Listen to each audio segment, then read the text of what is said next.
Okay, we are now recording. Okay, all right. So can everybody see okay? Are we good to go? Does it look good, Wendy? Yep, you're good to go. Okay, so we'll go ahead and get started. Wendy did a good job giving me kind of an introduction there, but I am going to let you know a little about who I am, and then we'll jump right in. See here if I can get the PowerPoint. There we go. Okay, so my name's Jennifer Burus. I'm a physical therapist. I've been practicing for 14 years, 10 of those working with patients who have dizziness and balance problems. I am a board certified specialist in neurological rehabilitation, so people that have issues with their brain, spinal cord, or the nerves of the body. I've worked in hospitals, inpatient rehab, and I'm currently in outpatient rehabilitation. I work for St. Joe. I'm in a clinic across the street from St. Joe East, down the street from where you guys are. I have no financial disclosures, not selling anything today. Just want to talk to you. So the objectives of this, it's really just letting you learn how balance works, how your body maintains your balance and the systems your body uses to do that, how aging affects those, and how inactivity, especially the kind of inactivity we've all been going through this past year, affects those systems. We're going to talk a little bit about types of exercise that are best for if your goal is to be steadier on your feet. What should you be looking for and doing? A little bit about medical conditions and medications that affect your risk of falling. And then throughout the presentation, we'll always be bringing everything back to practical steps. What can you guys do to improve your balance and decrease your risk of falls? So we'll jump right in. So balance in the pandemic. Wendy already did a really good job of talking about this, but the level of activity for everyone over the past year has been exceedingly low, which everyone is less active. Exercise is great, exercise classes are great, but they don't counteract the other 23 hours of the day if those 23 hours are spent on the couch and in the bed. So we've all got the kind of expected loss of physical fitness that goes along with that.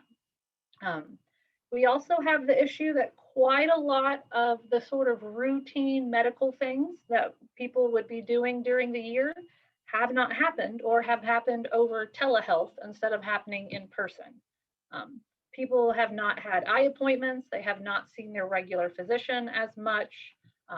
There are quite a lot of, they're not going to physical therapy, they're not going to the gym, they're not going to the senior center, places where people might recognize a change in their blood pressure or a change in their health or functional status and be able to help them work on that. And those haven't been happening. So I've seen people in the clinic just recently who have started to come back out who have found that their blood pressure is much higher or their blood sugar is not well controlled. And they didn't know that because they haven't really been anywhere to do anything or challenge their bodies in a year. So the social and personal interaction is a big piece. That's affected everyone's mental and emotional health. You see a lot of that in the news right now, but you don't always think about how much that affects your cognition, your thinking. If you're not challenging yourself out there in the community with the interactions with the world and managing that schedule and interacting with other people, and you're mostly at home, mostly interacting over very controlled circumstances like Zoom, mostly watching TV or hanging around the house, you're not getting the same level of mental stimulation either. That affects everyone, particularly though our older adults and older adults who have mild cognitive impairment or have dementia. That's a really big deal. That changes their function quite a bit, and that affects their safety when they're walking around. Um, we're going to have a lot of folks who have, become afraid of falling because they know they're not as steady or strong as they used to be. And that can cause people to limit their activity even when we no longer need them to. When the world is open and you could go back out into it, people choose not to because they're afraid of falling. And that just leads to continued inactivity and poor balance. And then finally, you know, all of us are kind of chomping at the bit, myself included. My youngest is 6, and she started school yesterday and was ecstatic. I mean, just, you know, she hates coronavirus. She throws her fists in the air and curse you, coronavirus, every time she can't do something. But we all feel that way. Sophia's saying what we all feel, which is we're so tired of this. And we're all ready to get back out there and be active. But jumping back into activities that you used to do a year ago, if your body is no longer in that same physical state, can increase your risk of falls. That activity, going to that place or that class, might have been something you were able to do safely a year ago, and it may not be the case anymore. You know, we have to work our way back into this slowly. We didn't get here overnight. We got here in a year, and we have to make sure that we're safely moving back into activity. So let's start talking about what balance is. And sorry, I don't know if you can see my mouse. I'm moving things around so I can see the slides. But we're going to talk about what balance is, how your body does that, so that you can have an understanding of all the things we need to do to make sure that you're steady and stable out there in the world. Your brain uses 3 different systems to balance itself. The first one is your eyes. So that is just what you see, your visual system. You've got your proprioceptive system, which is a fancy word for what you feel in your feet, foot and ankle, the joints, the muscles, the sensation down there. And then the vestibular system, which is what we call the part of the inner ear that deals with balance. Your brain uses information from all 3 of those systems to figure out whether or not, what's your body doing? Am I in balance or not? And then if I'm not, my brain then tells my body what to do to fix that. I have to then have the strength and the flexibility to do what I need to do to fix that, to fix it. And then finally, I have to have the endurance to keep doing that throughout the activity. It's fine if I can keep my balance in the first few minutes of an activity, but if I can't after walking for 10 or 15 minutes, that's a problem out in the community when you're trying to get places. So the first system, vision, the first one we talked about, this doesn't necessarily jump out in people's minds when we think about balance, but it's actually probably the most important one. It's the one most of us use predominantly. You have to be able to see your environment to negotiate it. You can't avoid the obstacle that you can't see. But we also use our vision to help us just understand the lay of the land. We look for vertical references, for the horizon line. Our eyes can tell if the floor is inclined or not. Our brain is using all of that information as we move. If you have visual impairments, then you're not getting that good information, and your brain can't make the choices as well. Vision is a really powerful sense. We are just very visually dependent usually. And so it's actually able to override some of the other information for your brain. If you've ever been sitting in a car and the car next to you starts to drive and you feel like you're moving, that's what just happened. Your eyes overruled the rest of your sensation just for a minute and tricked your brain. Having that powerful visual system is good quite a lot of the times, but it can be tricky in certain circumstances. So practically, what does that mean? What does that mean to you? So first off, regular eye exams. I preach this to all of my patients that come in the clinic for balance issues. Regular eye exams are important, and it's one of those things that has fallen off the wayside for the past year for a lot of people. So having updated prescriptions in your glasses, or contacts, whatever you use. I do want to mention something about bifocals, particularly the progressive kind, the no-line bifocals. There's been a fair amount of research out there suggesting that those are not great if you already have balance problems. Because when you look through the top part, you can see the world fine. But when you look through the bottom part that you would normally use for reading, but you're walking, so you're looking to the ground, the ground is distorted, and it can make it more likely to trip.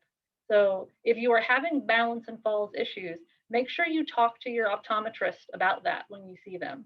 Make sure they know that that is a concern for you so that they can help you choose the best prescription and the best glasses for you.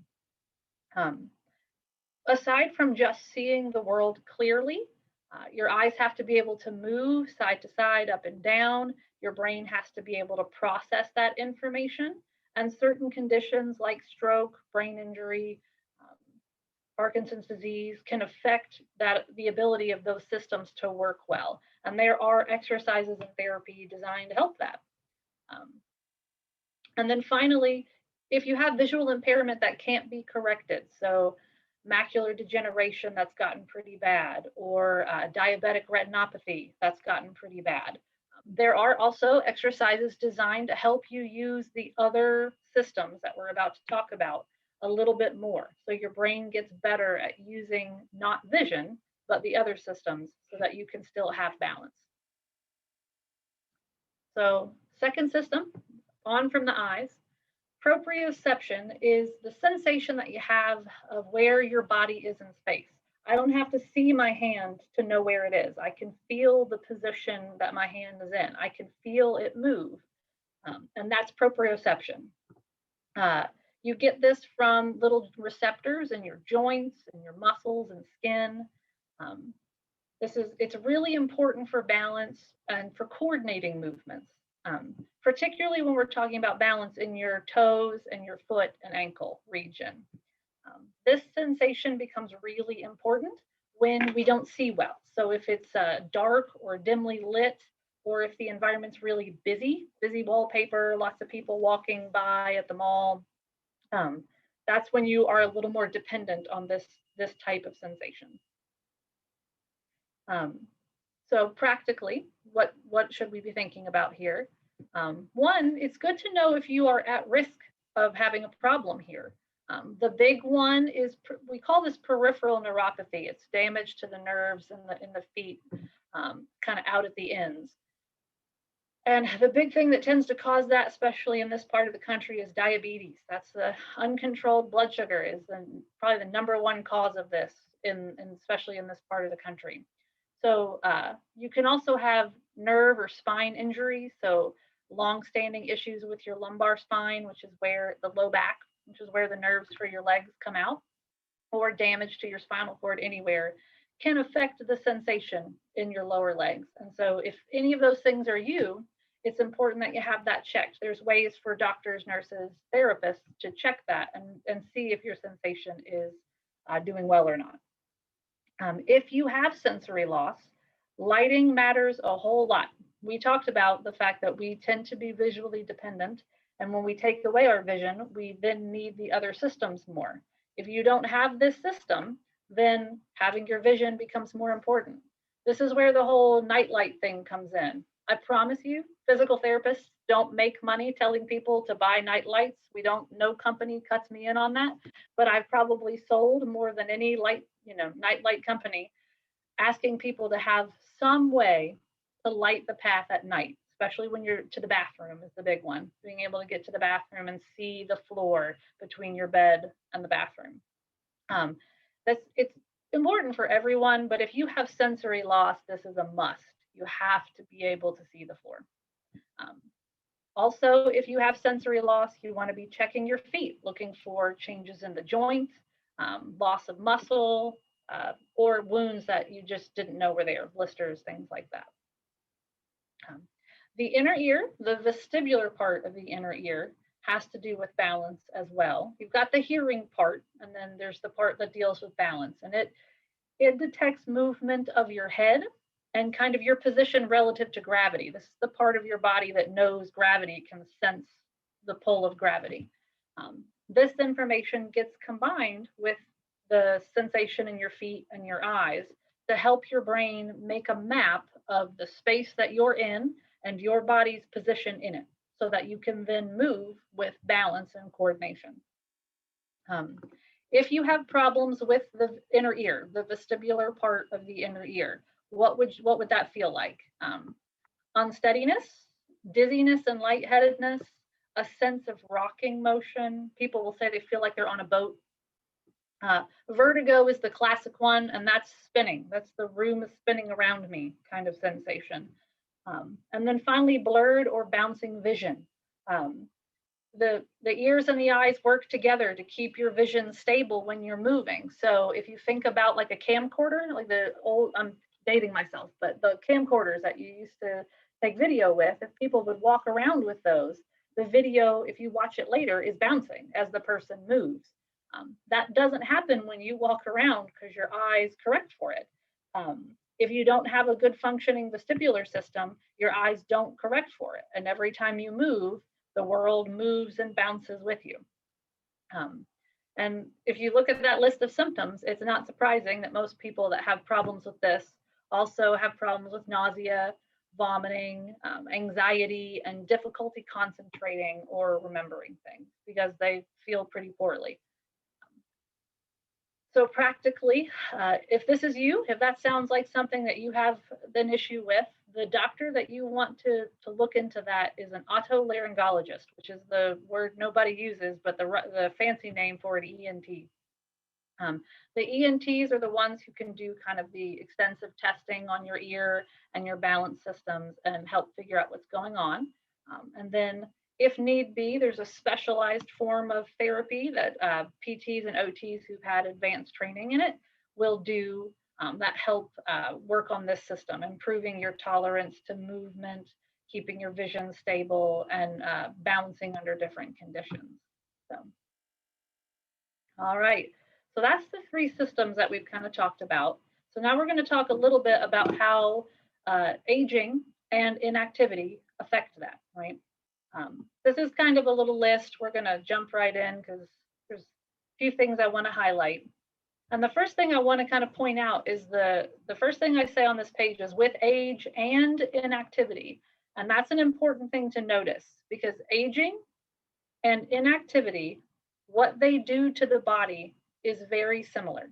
The processes that we see, the things that happen as we age, and the processes that we see and things that happen to the body when we are very sedentary are almost the same.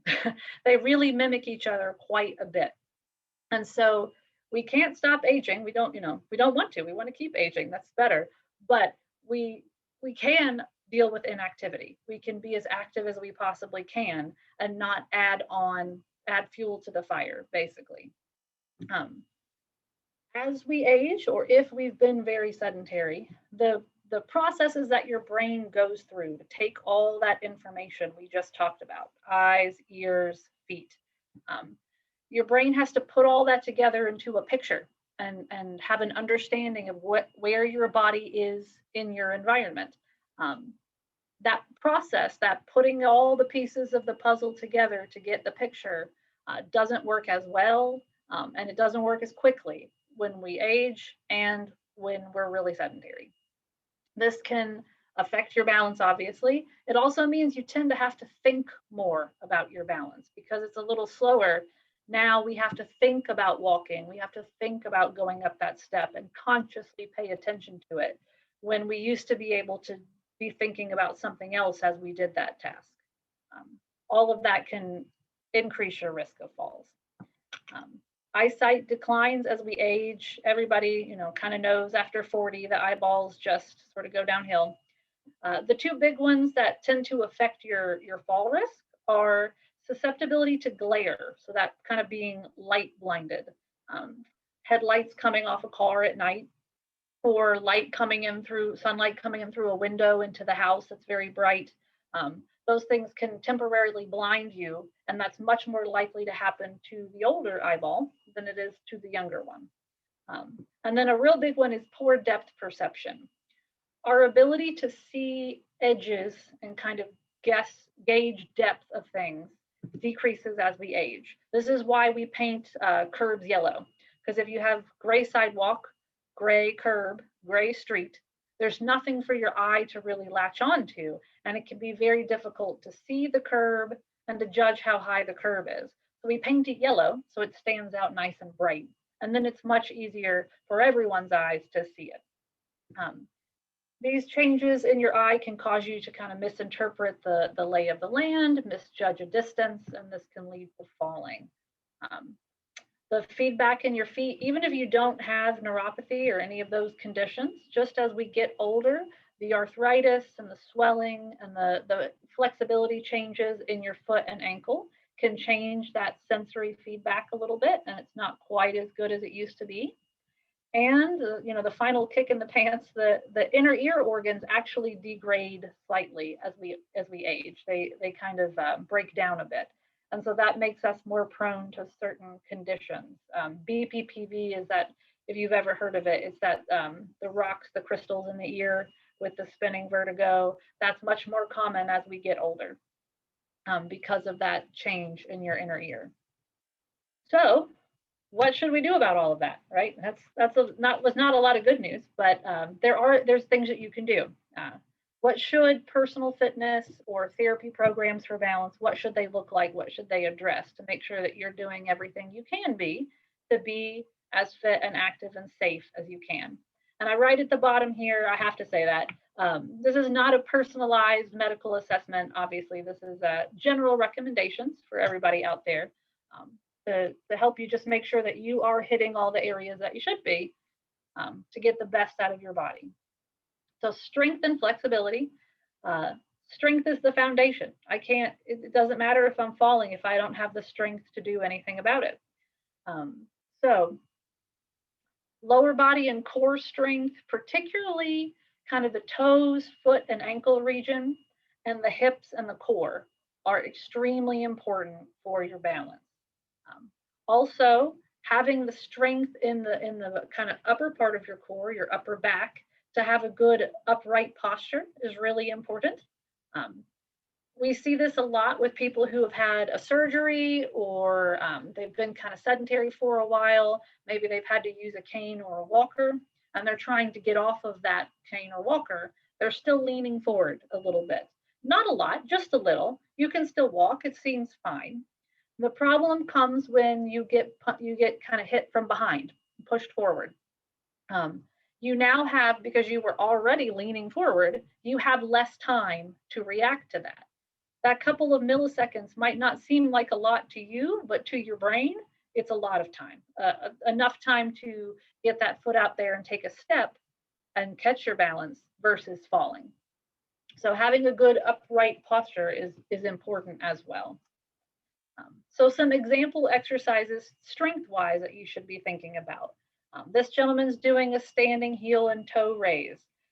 There are ways to make this easier. It can be done from a chair or holding onto your kitchen sink, which is sturdier than the little chair that he has there. You can also do this without holding on to anything or just holding on with one hand. You can do this standing on one leg. There's ways to make these things easier or harder. But the point is that he's strengthening the muscles around the ankle and foot when he does this. The next one on here is working your glutes, the booty exercises. There's a ton of different ways to do this as well. I chose this one because while he is working that right leg by lifting the leg back straight, he's actually kind of working the left leg as well because he's having to stand on it. You have more than one muscle back there. You've got the glute max that everybody kind of knows about. You also have gluteus minimus and gluteus medius, which are all the way around the hip. So not only is it important for just getting up and down out of chairs, lifting your leg backwards, but these are the muscles that help you balance your body when you're on one foot. They're what keep your pelvis from tipping back and forth. So this is one exercise. There are lots of things to do to address these muscles. They're extremely important for balance. There's actually a study 2 years ago that came out where somebody got paid to bring in a whole bunch of older folks and take scans of their backside, believe it or not. That was, somebody got paid to do that, taking pictures of someone's backside and looking at the quality of the muscle tissue in the glutes. And they could tell the difference between people who fell and people who didn't fall solely based on how much muscle fiber versus kind of fatty tissue they had in those muscles in their hips. So it's that important that it's one of the big indicators of someone who falls versus someone who doesn't. These last two are kind of working on that posture and those back and core. The lady on the left she's holding a little medicine ball that's it weighs a couple of pounds, actually, those red ones do, and she's leaning forward and sitting back up nice and straight with it. At home, you could do that with a couple of books, the family cat, anything that weighed a couple of pounds, working on getting all the way back up nice and straight. The lady on the right here is she's just standing and pressing her shoulder blades back against the wall, just working on remembering where up tall is. We all sit so much these days, we sort of think we're up straight when we're really not. So I do that exercise a lot for my patients. So moving on from strength and flexibility, we got to talk about endurance. It's great if you're strong for a minute, but to be functional, you've got to be strong over time. You got to be able to maintain that strength. There's two types of endurance that we don't always think about, but there's muscular and cardiovascular. So when I have my patients, I'll ask them, could you go to Walmart and walk all the way around Walmart without sitting down? And if the answer is no, or I'm not sure, then what I want to know is what's giving you the trouble. Is it your legs or your lungs? Are you going to stop because your legs feel like jello? Or are you going to stop because you're short of breath and your heart rate is fast? I want to know those kind of things to make sure that we're working on exercises that will address those things. As we get tired, as we fatigue, our muscle strength and our ability to coordinate our movements decreases. That happens to everybody. So does our ability to multitask, to shift our thinking. As we get tired, none of that stuff works as well. So training for endurance is important for balance. It can involve going to a gym and using equipment, but it doesn't have to. In the picture you see here, my little friend on the left is using a recumbent bike. I love those. We have one in my clinic. But the lady on the right is doing one of my favorite exercises, which you wouldn't even necessarily think is an exercise, but she's getting up and down from a chair. But this works your legs. It's challenging to your heart because you're having to raise up and down against gravity and pump that blood up against gravity.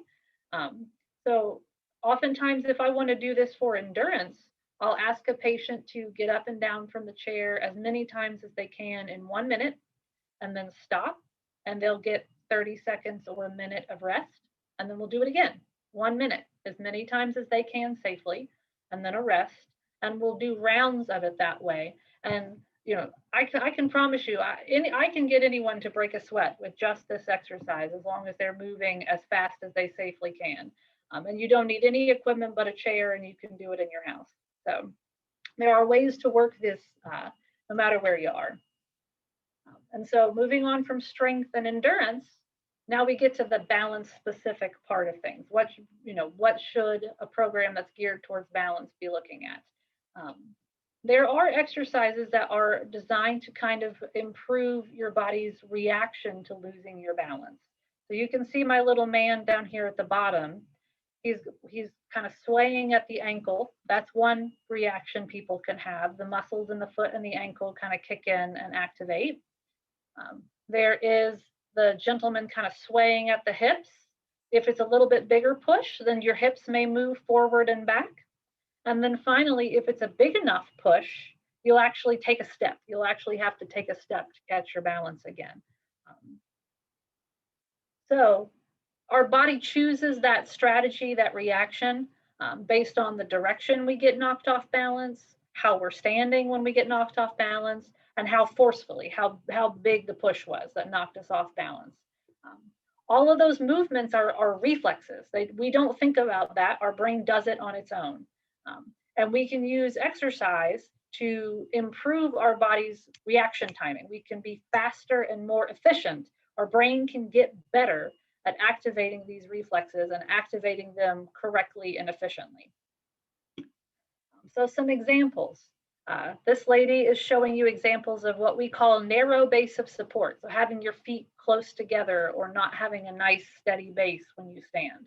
This tends to really challenge the hip muscles. On one side, she's got one foot directly in front of the other, and on the other side, she's standing on one leg. Both of these are really good challenges for that hip strategy. You're having to use your hips to catch your balance. This lady is standing now, and she's standing on a blue foam that's called an AirX pad that like a PT or a gym would have.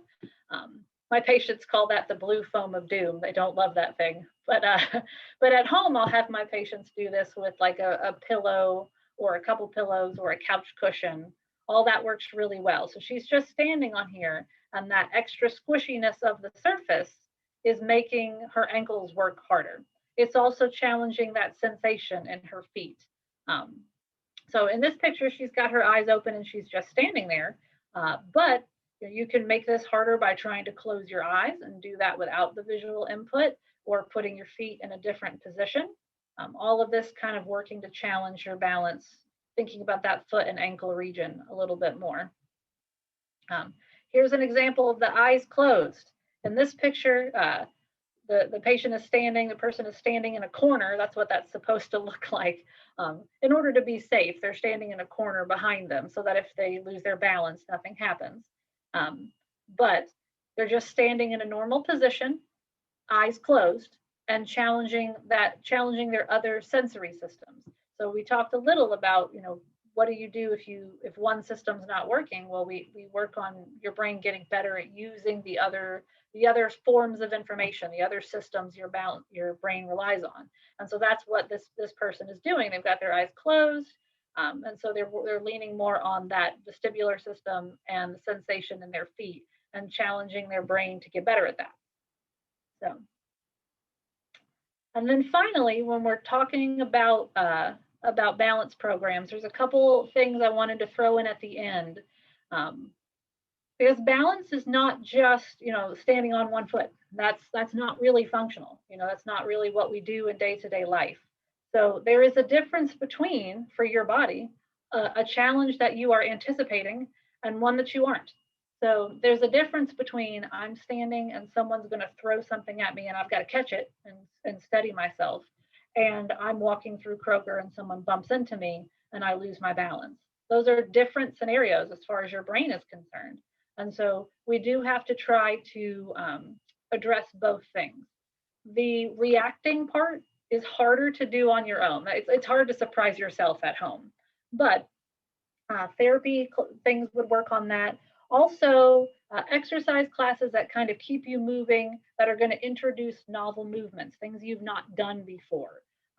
I know that the senior center has a strength and stability class that incorporates balance exercises. Anything that incorporates kind of a dance or choreographed movement like yoga, where you're going to have to see something and then follow along, and you've maybe not tried that movement before. Trying something new and challenging your body to move in a new way can help address that reacting part of balance. Also, there is the situation that functionally we don't just walk around thinking about our walking all day.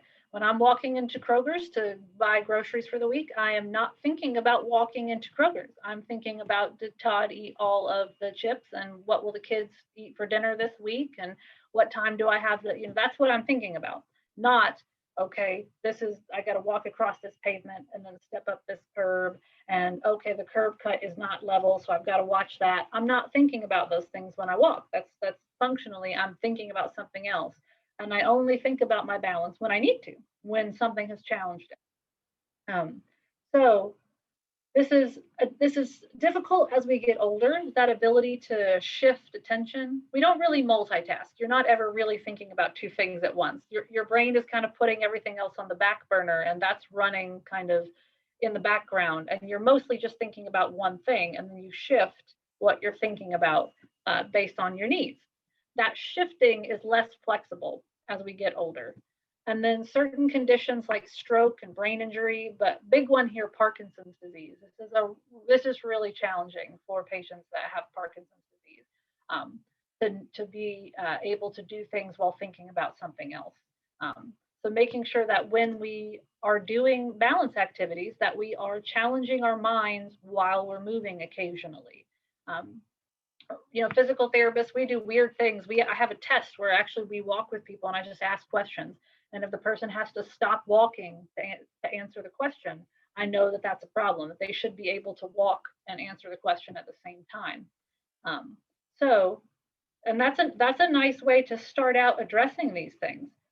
Being able to walk on the track, or do an exercise and listen to a podcast at the same time, or talk to a workout buddy at the same time.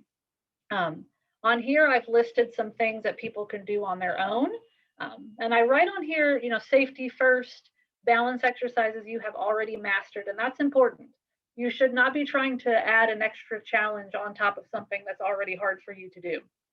It needs to be something you think is pretty easy, and then you add the task on top of it to make it harder. So you can pick any balance exercise you've seen before, in the presentation, or walking or balance exercise you do from one of your classes at the senior center. And then try to add a little mental task on top of it. The ones I use in the clinic are things like counting backwards by threes, tell me your grocery list, or tell me how you would get home from here, name as many things as you can start with the letter K, all kinds of things like that. Just little mental tasks to do on top of it to see if you can still balance while you're thinking about something else. All right, so we're going to finish up with a little talk about medical conditions and medications, and then just kind of practical things about fall risk and balance to tie up here at the end, okay? So this is a really long list of medical conditions. A lot of these things I think make sense, and we've talked about at some point to here, or I'm going to talk about when we move on. I did want to point out the diabetes. We've already talked about 2 ways diabetes affects your eyes and your sensation, with peripheral neuropathy and diabetic retinopathy, where your retinas aren't working as good. Also, uncontrolled blood sugar affects just nerve conduction for strength. And if your blood sugar gets too low, you're going to pass out. So making sure that your blood sugar is well controlled is really, really important when it comes to balance. The other one I want to point out that we're not going to talk about somewhere else too much is that incontinence, urinary frequency, or urgency. I gotta go right now. I gotta go, and maybe I'm not going to make it. This is really, really common. So if this is you, this is a lot of people, men and women, both. Okay. This becomes an issue with that getting to the bathroom late at night stuff. People are rushing, trying to get there because they're not certain they can hold it long enough to get there. And so then it's dark, you're tired, you're rushing, and all of those things contribute to a fall. So make sure that you are talking to your doctor if that is an issue that you have. There are medications that can help deal with that. There are lifestyle adjustments that can help deal with that. There is therapy to work on the pelvic floor. I work with 2 lovely women who do that. So make sure that you're addressing that issue and not just kind of assuming there's nothing you can do about it. And also make sure that your solution to that issue is not drinking water. Getting dehydrated to avoid going to the bathroom is not a good plan, because dehydration can make you lightheaded. It can make you have low blood pressure. It makes you not metabolize your medications as well. So please make sure that you address that, and that you address it so that you can still keep drinking water, okay? All right. So one of the things on that list was called orthostatic hypotension. It's also called postural hypotension. This is when your blood pressure drops.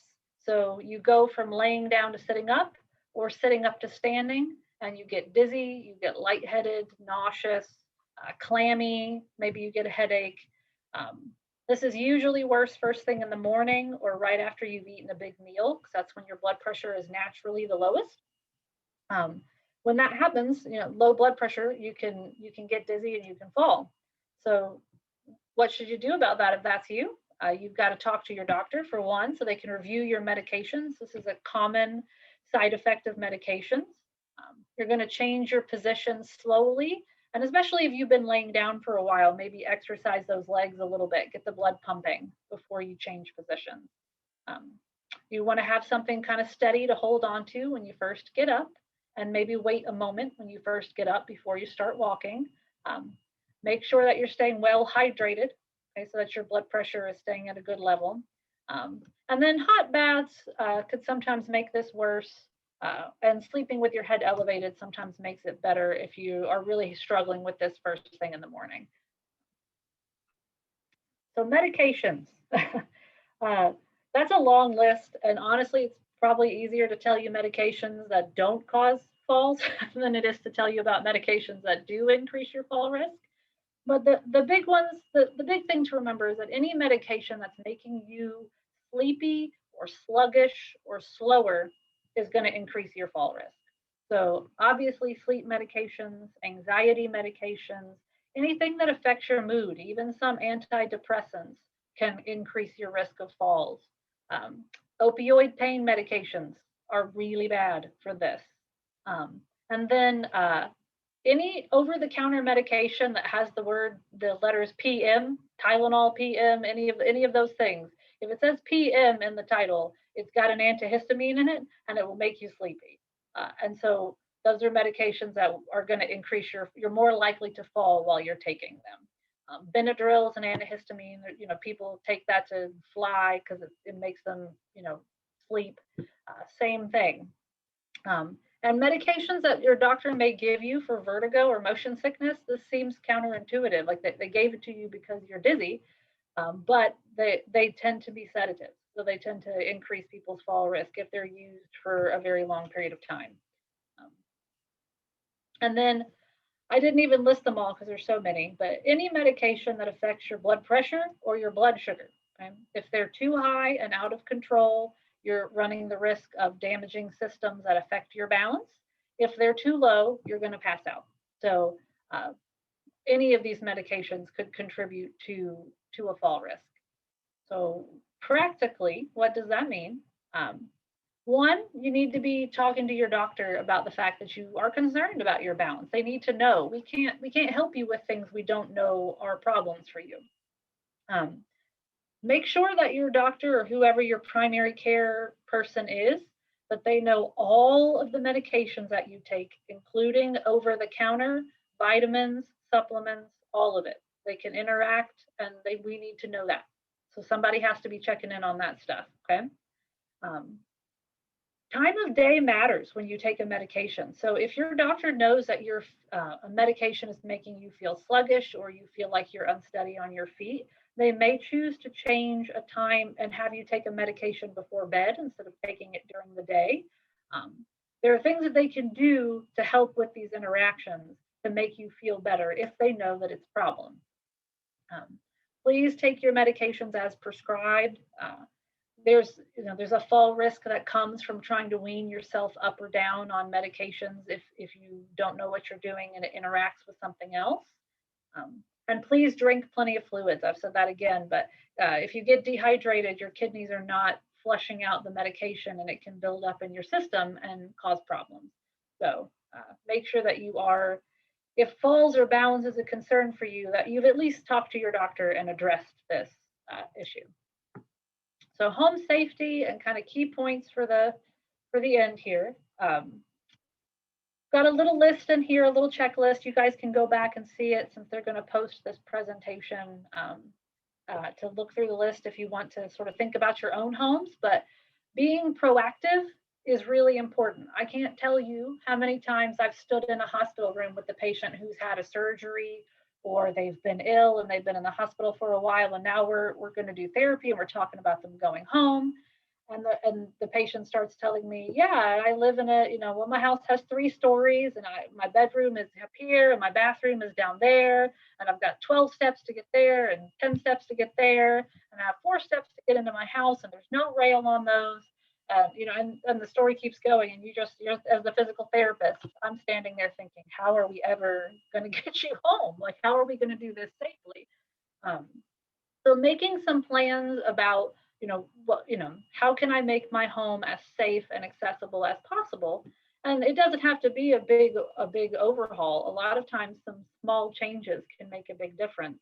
But this is a nice thing. And if you think about it in advance, it's one less thing to worry about if you're having a condition that has affected your balance or increased your risk of falls. So clear pathways. That's kind of the number one from this slide. Like having cluttered floors or really tight walkways, nice wide open clear pathways is important. Stairwells, are they well lit? Can you turn the lights on from the top or the bottom? Is there loose carpet or flooring? Do you have handrails on them? Especially exterior, the outside of the house steps. Having handrails there is really, really handy. So, Making sure you don't put items you use regularly up on high shelves. I've had more than one patient that I've seen over the years who had a brain injury or post-concussion syndrome, and it's from falling off a chair or a step stool trying to get into a high cabinet. So if it's something you use regularly, make sure it's somewhere easy to reach. Making sure that if you are using a step stool, that it's in good condition, checking out the bathroom. Do I need to have the slippy mats in my tub? Do I need to have is there something I can use for support to get out of the tub or the toilet if I'm feeling unsteady? This is kind of talking about that getting from the bed to the bathroom at night. I've seen so many patients that have had fractures or gotten hurt falling in this exact scenario. So is there a light near the bed that you can turn on, or a night light that's going to light the way? Is the path from the bed to the bathroom clear, or did you throw the house coat or the house shoes in the floor and now they're in the way on the way out of bed? If you wear house shoes around your house, do they fit well, or are they sliding on and off your feet? I have on here, because this is one trick, especially for basement steps. A lot of people have laundry in the basement. Basement steps, just no matter what you do, they seem dark and dingy, and it's hard to see. So if you're feeling that you're having difficulty negotiating those steps, you can get like electrical tape. They make electrical tape in every color under the sun, neon pink if you want it. But get a nice bright color and have someone put that along the edge of the steps, and so that you can see the edge of the steps well. That often makes a big difference in going up and down those steps safely. And then finally, just thinking about, if I did fall, what would happen? Do I have a phone somewhere that I could reach from the floor, either on my person or at a level that if I couldn't stand up, I could still get it? And for some folks, they feel like having that alarm system that you wear, the watch or the necklace, there's several of those, is an option, especially if you live alone and you're concerned about being able to get help if you did fall. So kind of key points for wrapping up, and then we're and one last little bit. Exercise to improve your balance. There's a lot of different ways to do it, things to talk about that we've looked at through the presentation, but activity, be active. It's just that it makes such a difference. Objects, people in motion, stay in motion. So try to be as active as you can. Make sure that you are regularly talking to your primary medical provider about your medications and your concern about your falls. Have your vision checked regularly. Wear supportive and safe footwear, especially when you're up moving around or outdoors, right now especially. Keep your home safe and be proactive about that. Don't be afraid to make some changes just to make sure in case you need it later. That's okay. Please, please, please manage your blood pressure and blood sugar. It seems like such a basic thing, but it's the root of a lot of problems for a lot of people. So please do the best you can to manage that. Stay well hydrated, drink your fluids, and if you're having those bowel or bladder issues, rushing to the bathroom, talk to someone and get those addressed. That's not something that you have to just live with. And then finally, just to finish up, what should I do if I fall? You need to decide if it is safe to get up from the floor, okay? So you're going to check yourself out for bruising, wounds or bleeding. Is anything hurting? Can I not feel my arm or a leg? Is there anything that's obviously not right? My foot's not, the ankle looks funny. It's not correct. There's some sort of odd position. And then the one on the bottom here, difficulty breathing or signs of a head injury. So if you were not having difficulty breathing before you fell, and now you're feeling like it's painful or hard to breathe, that could be a sign of a broken rib. So something to be, that's a medical, go straight to the hospital. Do not pass go, do not collect $200, go to the hospital. A broken rib can puncture your lungs, so that needs to be dealt with. And then signs of a head injury. So are you a bit confused or foggy? If you do not remember falling, or you are not sure how long you've been down. You wake up on the floor and you're not sure how long you've been there. Those are all signs of a head injury, and again, mean hospital. You need to get help as quickly as possible. If you pass all that and you're looking pretty good, then you got to decide if you think you can get up from the floor. Can you move all your limbs without pain? Do you have enough strength? Do you feel strong enough to get up? And are you alone, or could you alert someone to get medical care? If you're alone, you may have to kind of try to get yourself up. If someone else is there, you may choose to, if you're not certain, to just stay safe and stay where you are until medical care comes to you. I have in all red on here on blood thinners. If you are on blood thinners, particularly a fairly high level of it, and you have a fall, you really need to defer to letting the doctor check you out afterwards, okay? Internal bleeding, bleeding in the brain, you will probably feel fine immediately after the fall, but later on you will not. So you need to defer towards going to medical care. If someone can be with you and watch you and monitor you, then you can give it a couple of hours and see how you feel. But you really need to lean towards going to the doctor if you fall and you're on blood thinners. So you've kind of checked yourself out, everything's good, it's time to get up. I've got just a couple of pictures here at the end. This lady is getting up entirely without anything. This is if you could not find something to use to get up. It's not my favorite method, but if it was the only choice, it's how you would do it. She gets into all fours, and then she is using her thigh to brace herself. She's putting her hands on her thigh to help push herself up as she stands up to be steady. So this is in place of having something else to use to get up. This lady, this is my preferred method, is scoot over on your bottom, scoot your boot over to a chair that's pretty sturdy, a couch, anything like that, and use your arms to pull yourself up into kneeling, and then pivot around and sit on your bottom in the chair and see how you feel.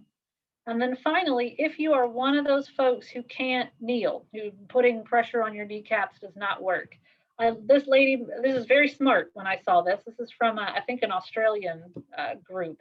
But she scoots over and scoots, kind of backs up to it, pulls the couch cushion down so that she can have that, boosts herself up with her arms onto the cushion, then scoots back and boosts herself up into the chair. And this way she's doing it all with her arms and pushing up, kind of boosting up backwards, rather than having to kneel on her knees. So that's the hour, that's the presentation. I appreciate you guys all listening and paying attention. This last slide is just my contact information. Between the fact that we're recording and I am also not great with technology, I'm not going to take any questions live, but if you have any questions or concerns, anything I can help you with, please feel free to use that email address or that phone number to contact me, and I will do the best I can to help you out. I don't know if you want to jump back in, Wendy, and say anything to wrap up. Sure. Can you go back and unshare your screen? Yes. There we go. Okay, so I just wanted to thank everybody for coming to the presentation. I appreciate it, and I'll be posting it on our YouTube channel probably tomorrow, so you can go back and view it at any time for that information. If you need Jennifer's contact information and you didn't grab it there at the end, just email me and I'll send it to you. Okay. And then just the final reminder, if you are 70 or older, or you know someone that is 70 or older and is in need of a COVID vaccine, please call the center today and get scheduled for that. We have numerous openings for a clinic this Friday. Okay. So I will say thank you to Jennifer for volunteering her time. We appreciate it. Thank you for having me. Everybody have a great day. Please join us for our fitness classes. Okay. We'd love to see you. All right. Bye, everybody. Jody. Bye-bye. Jody, can you hear me? I can hear you. Okay, do you know now I forgot, I'm getting old. I forgot her name.